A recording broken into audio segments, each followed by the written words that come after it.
മറ്റൊരു പ്രൊഡ്യൂസർ, എൻ്റെ കൂടെയുള്ളൊരു ലേഡി പ്രൊഡ്യൂസറിനോട് ഞാൻ ഈ കാര്യം പറഞ്ഞിരുന്നു. പുള്ളിക്കാരി അപ്പോഴത്തേക്ക് ഷീലാജിക്ക് ഇങ്ങനെ ഒരു അനുഭവം ഉണ്ടായിട്ടുണ്ടെന്ന് പറഞ്ഞിട്ട് പുള്ളിക്കാരി പറഞ്ഞപ്പോഴത്തേക്ക് എല്ലാവരും കൂടെ എന്നോട് ചോദിച്ചു എന്താണ് സംഭവിച്ചത് പറയാൻ പറഞ്ഞു. ആ ഒരു സാഹചര്യത്തിൽ എനിക്കത് പറയേണ്ടി വന്നു. പറഞ്ഞ സമയത്ത് അതിൽ നമ്മുടെ ലിസ്റ്റിൻ സ്റ്റീഫൻ എന്ന നിർമ്മാതാവ് പുള്ളി അപ്പോൾ പറഞ്ഞൊരു വാചകം എന്ന് പറയുമ്പോഴത്തേക്ക് ഒരിക്കലും പറയാൻ പാടില്ല അദ്ദേഹത്തിൻ്റെ വായിൽ നിന്നും.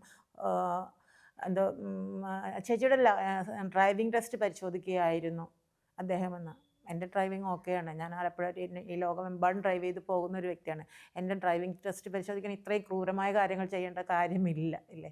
അല്ലെങ്കിൽ തന്നെ എൻ്റെ ഡ്രൈവിംഗ് ടെസ്റ്റ് അത് പരിശോധിക്കാൻ എന്നിട്ട് അങ്ങ് ചിരിക്കുകയാണ്, മനസ്സിലായോ? ചേച്ചിയുടെ പരിഹാസമാണത്. ഡ്രൈവിംഗ് ടെസ്റ്റ് ചെയ്തതായിരിക്കും എന്ന് പറഞ്ഞ് ചിരിച്ചപ്പം ആ കൂട്ടത്തിൽ എല്ലാവരും ചിരിച്ചു. പക്ഷെ സാന്ദ്ര ചാടി എണീറ്റു. സാന്ദ്ര അത് ആ കൂട്ടത്തിൽ സ്ത്രീകളടക്കം ചിരിച്ചു എന്നുള്ളതാണ്. ആ ചിരിച്ചത് അതൊക്കെ നമ്മുടെ സൊസൈറ്റിയുടെ കണ്ടീഷനിങ്ങിന്റെ ഒരു ഭാഗമായി വന്നു പോയതാണ്, മനസ്സിലായോ? പുരുഷന്മാര് ഒരു സാധനം അത് തമാശയാക്കി കാണിച്ചു കഴിഞ്ഞാൽ ആ തമാശയാണ്,